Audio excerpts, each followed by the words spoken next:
एक ऐसे वैश्विक वादे की कल्पना कीजिए जो हमारी आने वाली पीढ़ियों के भोजन की सुरक्षा की गारंटी देता हो।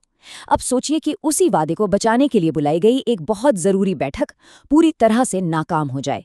आज हम बात कर रहे हैं खाद्य और कृषि के लिए पादप आनुवंशिक संसाधनों पर अंतर्राष्ट्रीय संधि की, यानी international treaty on plant genetic resources for food and agriculture, जिसे ITPGRFA भी कहते हैं। हाल ही में ये संधि एक बहुत बड़े संकट का केंद्र बन गई है। जी हाँ, नवंबर 2024 में पेरू के शहर लीमा में जो हुआ वो सिर्फ एक कूटनीतिक बैठक की नाकामी नहीं थी, बल्कि ये दुनिया के लिए एक चेतावनी की घंटी है।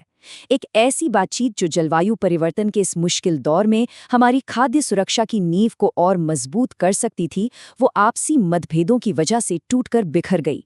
चलिए गहराई से समझते हैं कि आखिर ऐसा हुआ क्यों और इसके मायने क्या हैं। तो लीमा में आखिर हुआ क्या? ये जो गतिरोध है ना, ये सिर्फ किसी कॉन्फ्रेंस हॉल तक ही सीमित नहीं है। इसका सीधा ताल्लुक दुनिया भर में हर किसी की थाली में मौजूद भोजन से है, और ये वैश्विक खाद्य सुरक्षा के लिए वाकई एक बड़ा झटका है। असल में ये सिर्फ एक प्रक्रिया की विफलता नहीं थी, ये एक बहुत गहरे मुद्दे की तरफ इशारा करती है, और वो है विश्वास का टूटना। विकसित और विकासशील देशों के बीच का भरोसा, जो हमारी साझा खाद्य विरासत को बचाने के लिए सबसे जरूरी है। जब देश इस इतने अहम मुद्दे पर मिलकर काम नहीं कर पाते, तो ये एक गंभीर संकट का संकेत है। तो चलिए जरा पीछे चलते हैं और समझते हैं कि ये संधि आखिर है क्या, जिसके लिए इतनी बड़ी बातचीत हो रही थी। देखिए, इस संधि का इतिहास काफी लंबा है। इसे साल 2001 में खाद्य और कृषि संगठन यानी FAO ने अपनाया, और 2004 में ये लागू भी हो गई। मतलब करीब करीब 2 दशकों से ये सिस्टम काम कर रहा था। लेकिन फिर आया नवंबर 2024, और इसकी 11वीं गवर्निंग बॉडी की बैठक, जिसे हम GB11 कहते हैं, वो एक बड़े गतिरोध पर आकर खत्म हो गई। तो सबसे जरूरी बात यह है, ITPGRFA दुनिया का पहला और इकलौता कानूनी रूप से बाध्यकारी समझौता है, जिसका मकसद हमारी फसलों की आनुवंशिक विविधता को बचाना है। यह सुनिश्चित करता है कि इन संसाधनों का इस्तेमाल टिकाऊ तरीके से हो, और इनसे जो भी फायदे हों वो सभी के साथ निष्पक्ष रूप से बांटे जाएं।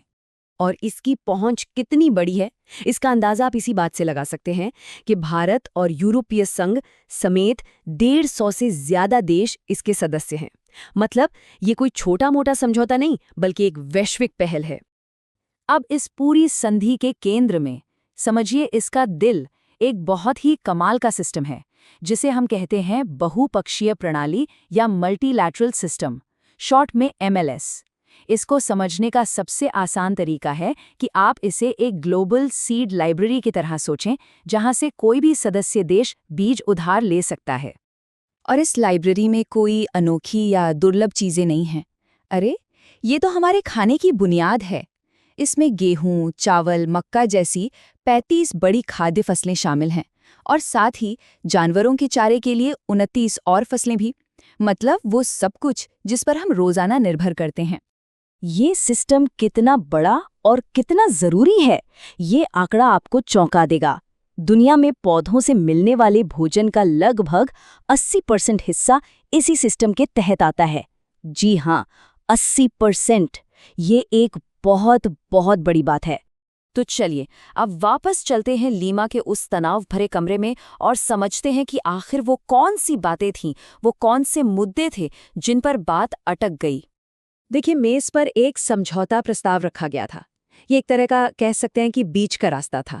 इसमें कहा गया कि चलो नए नियमों को तो अभी अपना लेते हैं, लेकिन जो सबसे बड़े और विवादित मुद्दे हैं, जैसे कि पैसे का लेन देन कैसे होगा, डिजिटल जानकारी का क्या करेंगे, इन सब पर फैसला बाद में करेंगे। अब कई विकासशील देशों के लिए ये बात गले नहीं उतरी। उन्हें लगा कि उनके जो असल मुद्दे हैं उन्हें बस टाला जा रहा है।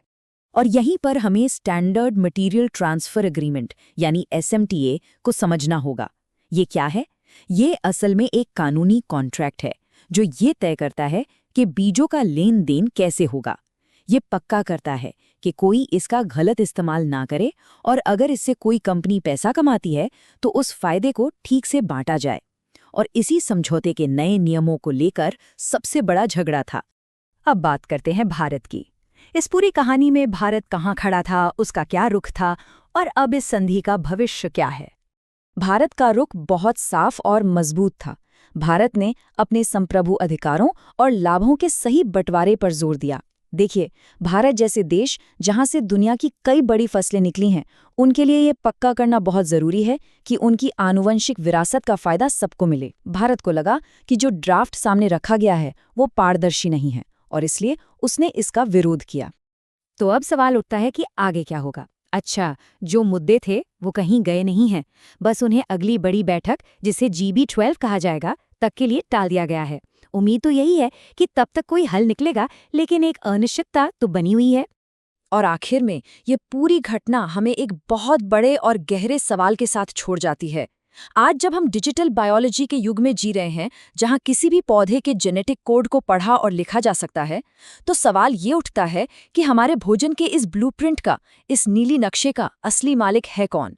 ये वो सवाल है जिसका जवाब ही हमारी आने वाली खाद्य सुरक्षा का भविष्य तय करेगा। अगर ये वीडियो आपको पसंद आया हो तो लाइक जरूर करें, शेयर करें उन दोस्तों के साथ जिन्हें यूपीएससी, लॉ या जनरल नॉलेज की तैयारी करनी है। और हाँ, सब्सक्राइब करें। आप अपने सुझाव या सवाल नीचे कमेंट में लिख सकते हैं।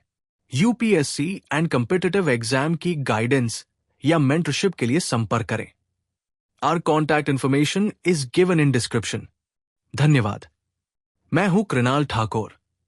मिलते हैं अगले भाग में। जय हिंद।